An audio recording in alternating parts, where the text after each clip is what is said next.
ओम नमः शिवाय। ओम नमः शिवाय।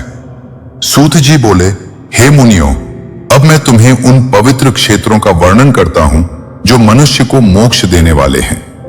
इस पृथ्वी पर अनेक तीर्थ, नदियां, पर्वत, वन और पवित्र स्थान हैं जो भगवान शिव की कृपा से स्थापित हुए हैं। इन स्थानों में स्नान, दान, जप और तप करने से मनुष्य के सभी पाप नष्ट हो जाते हैं और उसे पुण्य की प्राप्ति होती है। भगवान शिव ने स्वयं भक्तों के कल्याण के लिए विभिन्न स्थानों को पवित्र बनाया है। कुछ स्थान ऐसे हैं जहां देवता और ऋषि भी निवास करते हैं।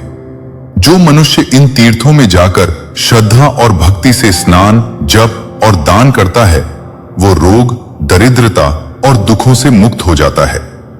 यदि कोई व्यक्ति इन पवित्र क्षेत्रों में रहकर नियम पूर्वक जीवन व्यतीत करता है, तो वो शीघ्र ही भगवान शिव को प्राप्त करता है।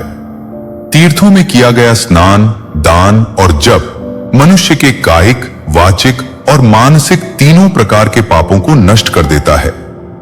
यह भी कहा गया है, यदि कोई मनुष्य पुण्य क्षेत्र में निवास करते हुए थोड़ा सा भी पुण्य कर्म करता है, तो वह अनेक गुना फल देता है, और यदि कोई व्यक्ति वहां पाप करता है, तो वह भी अत्यंत गंभीर परिणाम देता है। इसलिए तीर्थ स्थानों में सदैव शुद्ध आचरण रखना चाहिए। अब नदियों का महत्व। गंगा, यमुना, सरस्वती और अन्य पवित्र नदियां पापों को नष्ट करने वाली मानी गई हैं। इन नदियों के तट पर निवास करना, स्नान करना और जप करना अत्यंत पुण्यदायक है। विशेष समयों में स्नान का महत्व। जब सूर्य और बृहस्पति विशेष राशियों में स्थित होते हैं, तब नदियों में स्नान करने से विशेष पुण्य की प्राप्ति होती है। विभिन्न महीनों में विभिन्न नदियों में स्नान करने का महत्व बताया गया है। जैसे किसी समय कावेरी में स्नान, किसी समय नर्मदा में और किसी समय गंगा, यमुना में स्नान मनुष्य को विशेष फल प्रदान करता है। जो व्यक्ति विधिपूर्वक तीर्थ यात्रा करता है, वह अपने पूर्वजों का उद्धार करता है और स्वयं भी पापों से मुक्त हो जाता है।